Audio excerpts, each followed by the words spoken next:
Dozens of Texas Democratic lawmakers flee the state to stop Republicans from passing a new U.S. House map that the GOP hopes could help it win up to 5 new seats in the 2026 midterms. But how long can these fugitives from politics hold out? And how credible are the Democratic threats to gerrymander California, New York, and other states in response? From the opinion pages of the Wall Street Journal, this is Potomac Watch. Welcome, I'm Kyle Peterson with the Wall Street Journal. We are joined today by my colleagues, columnist Kim Strassel and editorial board member Monet Ukwe-Barua. The gerrymandering wars have typically been a once-a-decade phenomenon in the United States when states redraw congressional districts using new census data. But given these polarized political times and the narrowness of the House, Speaker Mike Johnson holding his majority there with only a handful of votes, the battle lines are now being drawn here in 2025 for a bit of mid-decade gerrymandering kicked off by Texas. But at the moment, Kim, that plan is on hold after dozens of Democratic lawmakers left the state to deny the legislature a 2/3 quorum that it needs. On Monday, the Texas House voted to track down those errant lawmakers with civil arrest warrants. Let's listen to the House Speaker Dustin Burrows in the session on Monday. I am prepared to recognize a motion to place a call on the House and any other motions necessary to compel the return of absent members. Should such a motion prevail, I will immediately sign the warrants for the civil arrest of the members who have said they will not be here. As Speaker, I will do everything in my power to establish quorum and move this body forward by any and all means available to this office. To those who are absent, return now. Show the courage to face the issues you were elected to solve. Come back and fulfill your duty, because this House will not sit quietly while you obstruct the work of the people. The difficulty with that civil arrest warrant is that many of these lawmakers have left the state for that purpose of denying jurisdiction, getting away from any Texas police authorities that might be able to detain them and bring them to the legislative chamber there. Many of these Democrats are hanging out in Illinois with Governor J.B. Pritzker, who has vowed to protect them. Kim, what do you make of this? I mean, denying quorum to a legislative chamber is an old tactic. It's one that's been used before, usually when the minority party feels like it has no other option. And what the majority party is doing is pretty egregious. They think they can win the public relations battle if they leave the state. In some ways, this story is getting a lot more attention than it probably deserves because there's no news right now, right? It's the summer news doldrums. So we're all going to get a TikTok of all the Texas legislators hanging out in Illinois. Gerrymanders are as old as dirt. And so are state walkouts. In 1870, I was looking this up, 13 Texas senators walked out to protest giving the governor powers like martial law. And they were arrested. Some of them were held in custody. Others were required to provide quorum so that what was left of the Senate could pass this legislation. You had quorum breaks in Texas in 1979, in 2003, in 2021. And here's the thing, too. They usually end with a whimper. Texas, back in 2021, tried to stop a Republican voting bill. That was not successful in the end. If you look in Wisconsin back in the 2010, 2011 era, there was a walkout there to protest Governor Scott Walker's Act 10, which was limited collective bargaining rights for public sector unions. That walkout it generally failed. And all the focus, of course, as you know, Kyle, is on these threats that are now being made. Civil arrest warrants, those are not likely to go anywhere. Most of them, because as you say, it's limited. You have to be within the state.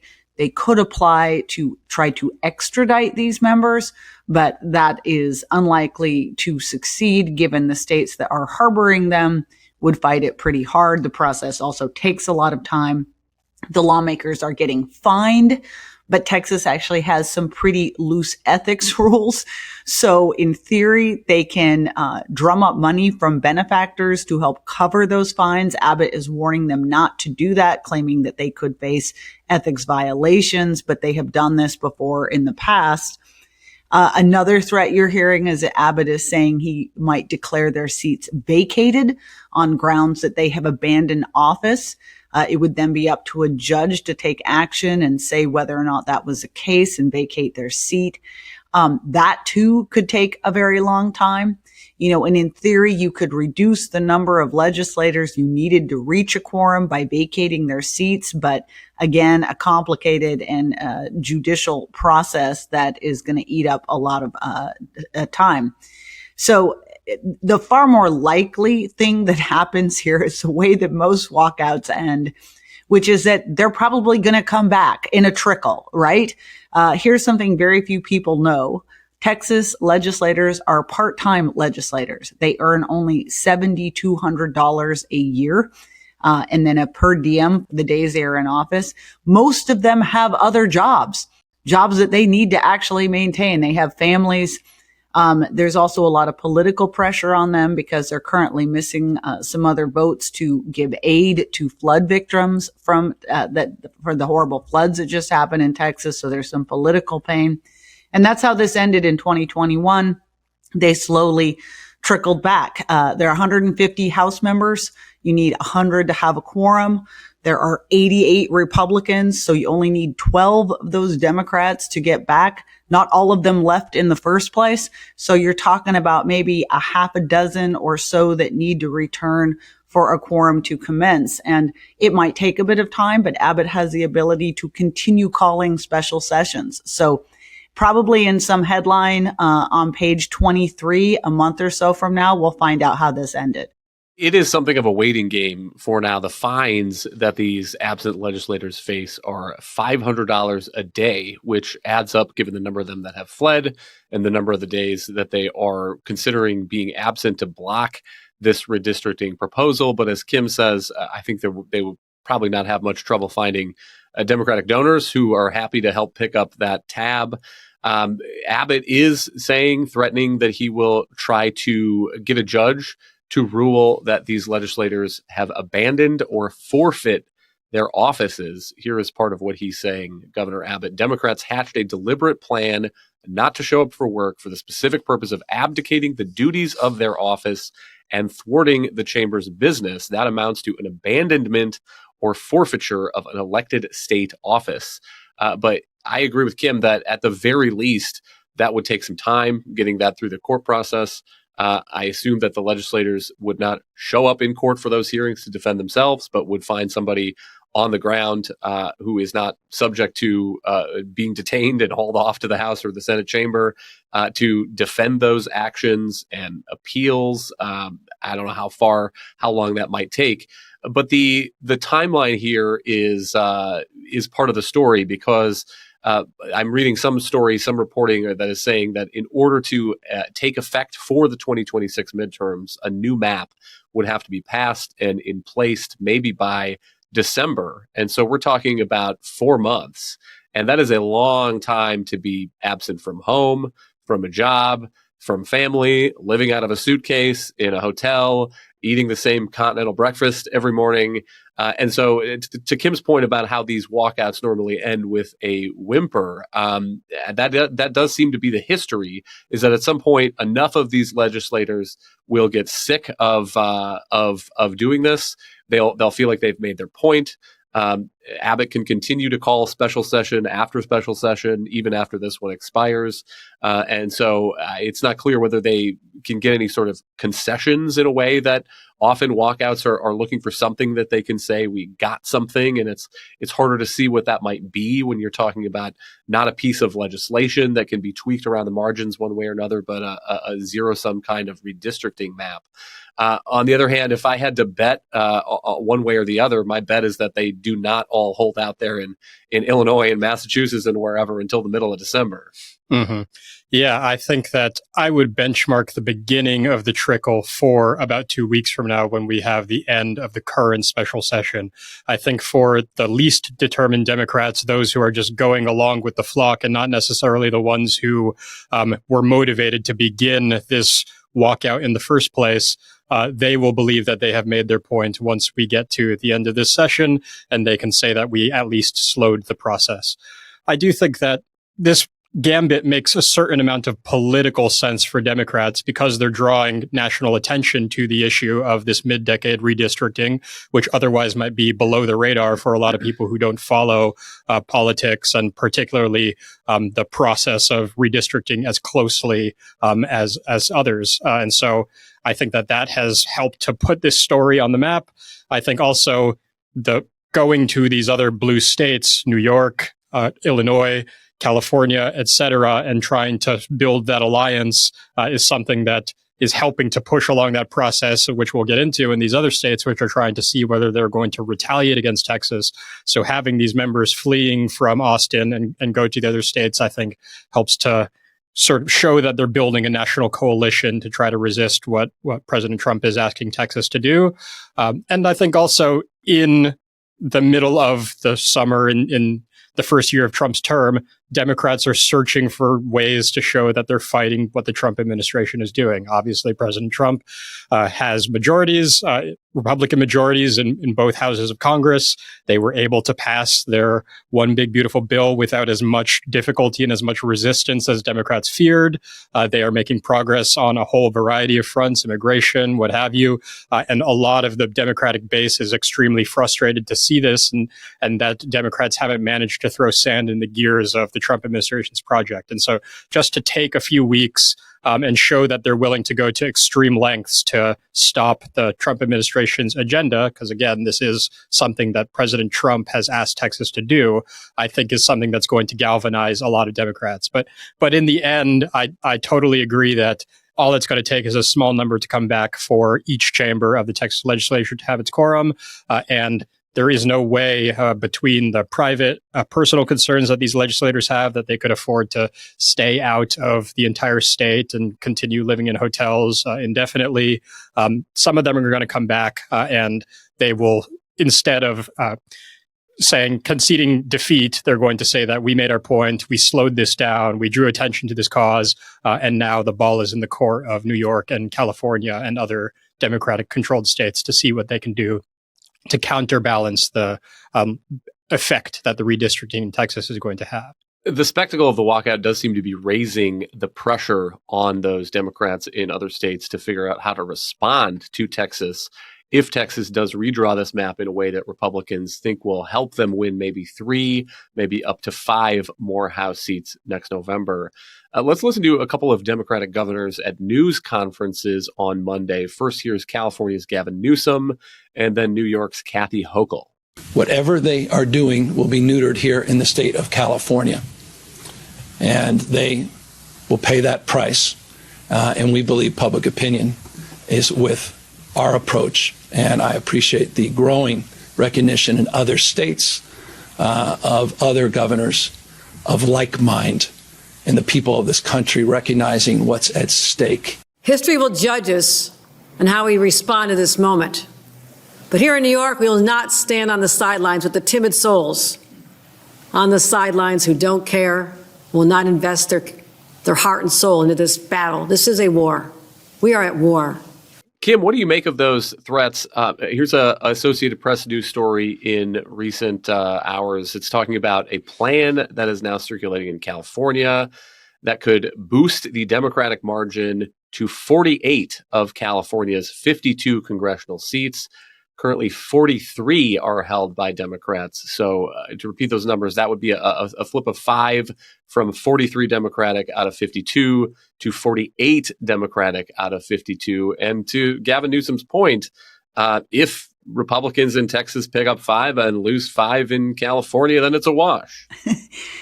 I just have to note that the outrage and the high dudgeon from Democrats is just amusing because, of course, gerrymandering is as old as dirt, and they have done it very aggressively in their states too. It's not as if what Texas Republicans are doing is outrageous if you look at what they have done. And by the way, this is going to be part of their problem because they've gerrymandered the heck out of their own states already. So it's going to be very difficult to squeeze even more seats out. I'll give you an example of California just to show you how both sides does this. In the last election, Donald Trump won about a third of California voters. So more than 33% of them voted Republican. And yet Democrats hold 83% of all the congressional seats there. So 43 out of 52. Trump won 46% of New Jersey. Democrats hold 75% of the seats there. If you look around at a number of the different states where they have debated gerrymandering further in order to combat what Texas is doing, they have a bit of a problem. I mean, right now, for instance, in Illinois, they have all but 3 seats. In Oregon, they have all but 1. New York, they squeezed that state pretty hard. California, you're right, they can do more. And now Gavin Newsom has come up with this quite complex plan that is going to have to involve him getting a supermajority of his legislature to agree to a new map and to putting that new map on the ballot because California has an independent redistricting commission, which is supposed to set these borders. So what they want to do is a supposed one-time thing where the legislature steps in, draws new lines, and then puts it to the voters. That could be more complicated than he's making it sound in that California, about a little more than a decade ago, passed its proposition by about 60% to create this independent redistricting commission, and they would essentially be sidelining it. That may not sit well with some voters. You've already got some of Newsom's what you would think of it, allies, Common Cause, the League of Women Voters, pushing back against this. They don't want to see it happen. You've got Republicans like Arnold Schwarzenegger saying he'll run a big no campaign if that's what they try to do. So there's going to be some upheaval in their states if they attempt to gerrymander. They can. It could well be that they could wash out any Republican gains in Texas. This gets to the broader issue with gerrymandering, though, is it's kind of a fight to the bottom. And we've already done some extraordinary gerrymandering across the country. It's why we have very few competitive races anymore. So the gains are really on the margins here. And to a certain point, these governors are going to have to decide if it is worth the political difficulty of getting through a new map and also the potential voter discontent with all of it. Similar hurdles potentially in New York. In 2014, New York voters amended the state constitution to ban partisan gerrymandering. And in 2022, when the legislature tried to do what I thought was a pretty obvious and flagrant gerrymander that was struck down by the courts, what they ended up passing was slightly less of a gerrymander. But Monet, if they are going to overcome that hurdle, maybe they have to go back to the voters and undo that state constitutional amendment, maybe pass some kind of override so that they don't have to abide by whatever this independent commission says.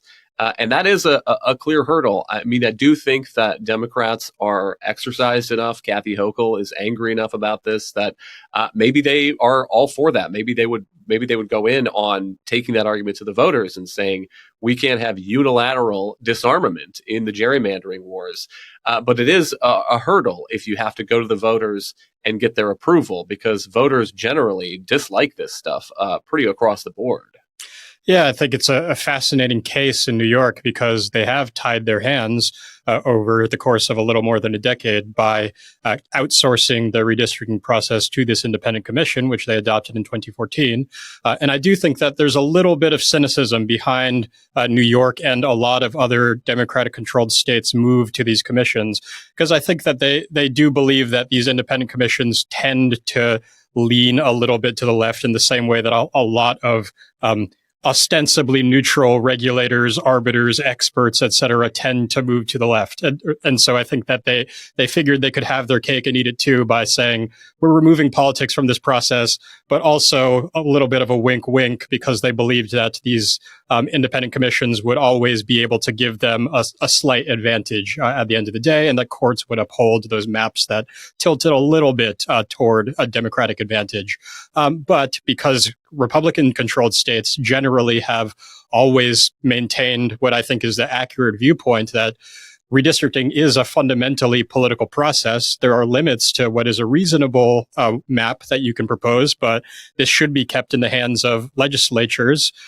They are free to much more quickly and even in the mid-decade at certain points, redraw their maps if they think that it suits their advantage. And now that Texas is vowing to do this, the largest Republican-controlled state, the large Democratic-controlled states have to see if they're able to retaliate, but are going to have to undo the laws that mandate these independent commissions in order to do that. So because of the specifics of New York state law, it would take a pretty long multi-step process to be able to get to a new map. They need to pass the idea of taking it out of the hands of the independent commission twice in 2 consecutive sessions. They can't just do it a single time. And then once they do that, they have to then refer it to the ballot, as you mentioned, for voters to approve it. And so it seems as if there's almost no chance, and I think it may be completely impossible that they would be able to get this change done in time for them to have a new map before the 2026 midterms. And so when Kathy Hochul says we're going to war with Texas, basically what she's saying is we are retaliating by imposing a cost down the road. Not that we're going to be able to produce new Democratic seats that would offset what Texas is able to gain in 2026. But I do think that New York voters are not necessarily going to go along with this because they've been listening to the arguments that Democrats have been making for the longest time. The idea that this should be in the hands of independent experts, the idea that gerrymandering is a necessarily bad thing. And I think there's going to be a lot of pushback in the form of a no campaign. And so even if they do it, it's going to come too late to affect the outcome in the midterms, but it isn't a given that they're going to be able to do it at all. If the difficulty with states binding their own hands is neither side wants unilateral disarmament, then Kim, the other alternative is some sort of, arms control treaty, to use the analogy. And Congress could do that. Congress, under the Constitution, the Elections Clause, has pretty broad authority to regulate the manner of the holding of House elections. The last time we talked about this, listener Stu wrote in, and he said this: in this era of powerful computer mapping and computational power, it should be possible for Congress to agree on some broad limitations to gerrymandering. Both partisan sides and voters are rightly disgusted by our current melee system. He floats some possibilities. Some of them are substantive, like some kind of measure of compactness, or this idea just once per decade or once every 5 years redistricting, and that's the limit on states. Kim, I know you're skeptical that Congress would ever agree to that kind of thing, and I tend to agree on the point about substantive limits. There's all sorts of mathematical formulas that political scientists have talked about a partisan fairness gap, efficiency gap, whatnot. The difficulty with compactness is it requires if the basic idea is that all districts should be big squares and roughly the same size, then you have some difficulty in geographic areas where there are communities of interest. If there's a coastal area that all kind of has the same leaning and political interests, it does make sense for that to be in a district, a single district, even if it is not a particularly compact district. And so there are reasons that some of these districts have odd shapes even apart from gerrymandering. But I'm drawn again to this idea of once a decade, and notably Congressman Kevin Kiley, if I'm saying his name right, was one of these California Republicans who could be squeezed out under this Gavin Newsom plan. And he said yesterday that he is planning today to introduce a bill to prohibit mid-decade redistricting nationwide.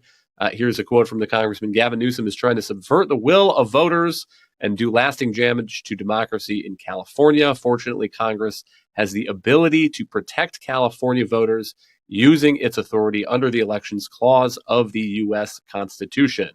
unquote. So, Kim, I'm not predicting that this is going to happen, that we are going to have some broad bipartisan agreement to disarm the gerrymandering wars and go back to what has been a pretty norm in recent years to do this once every 10 years. But it's something that could happen. I mean, let's be clear. Gerrymandering is a huge problem. It is continuing to erode competitiveness in our elections. And you can see that, not just in how few seats are actually litigated every 2 years in our House elections, but how close the majority has come to be. I mean, right now, I think Mike Johnson's got a 4-seat majority. I mean, that's it. He can't hardly lose anybody. And the Democrats, we're seeing this on both sides, whoever is in control. And that is a function of gerrymandering. I think there are other problems with it too. I mean, some people say it leads to more partisan members. I don't know if I'd say that as much as it leads to a lot of lazy members. If you never have to worry about being reelected, you don't have much of an incentive to work hard in your job. And so mostly you go to Washington and showboat and don't get a lot done. And I think that that's an issue. But what we found over time is that the fixes are all hard. We just sat and talked about these supposedly independent redistricting commissions, which aren't independent at all, and just add a layer of unaccountability to this. And it's like proxy partisan redistricting, where the legislators are still controlling it, but they get to keep their hands clean and pretend as though independents are actually doing it. Maybe something from Congress. I don't know. I am still in the camp. I'm not entirely sure it is constitutional. Maybe it is. Maybe it isn't. You're right. The Constitution does give Congress the ability to have some say in the manner in the holding of elections. Would a court say that that's different from setting lines? Possibly. I mean, we could certainly try it because nothing else is working, and maybe the once a decade would be good. There are other ideas out there. My son, this is such a huge issue these days. My young son was talking to me about this. Not young, he's a young man now, but there's a movement out there that believes you should only redistrict by zip codes.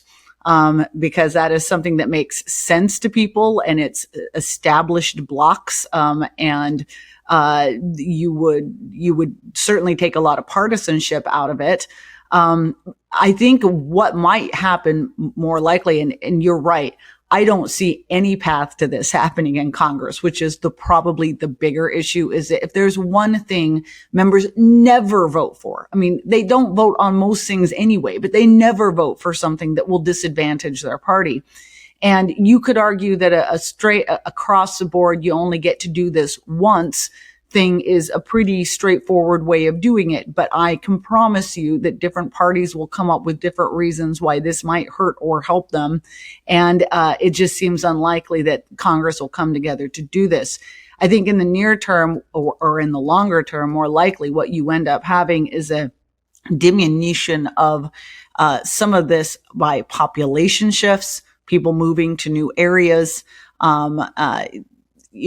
Sometimes you have entire political shifts. Like, never forget that Ronald Reagan was such a charismatic candidate that he managed to win, in 1984, all but one state. Sometimes you can rally a country together and it sort of changes the way a lot of this works. And reshuffle the decks. We don't have anyone on the scene like that right now.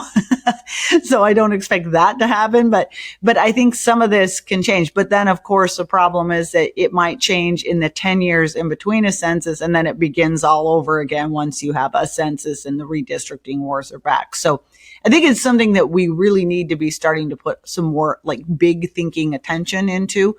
But it's going to take a time to figure out what is doable and what is constitutional. Thank you, Kim and Monet. Thank you all for listening. You can email us at pwpodcast@wsj.com. If you like the show, please hit that subscribe button. And we'll be back tomorrow with another edition of Potomac Watch.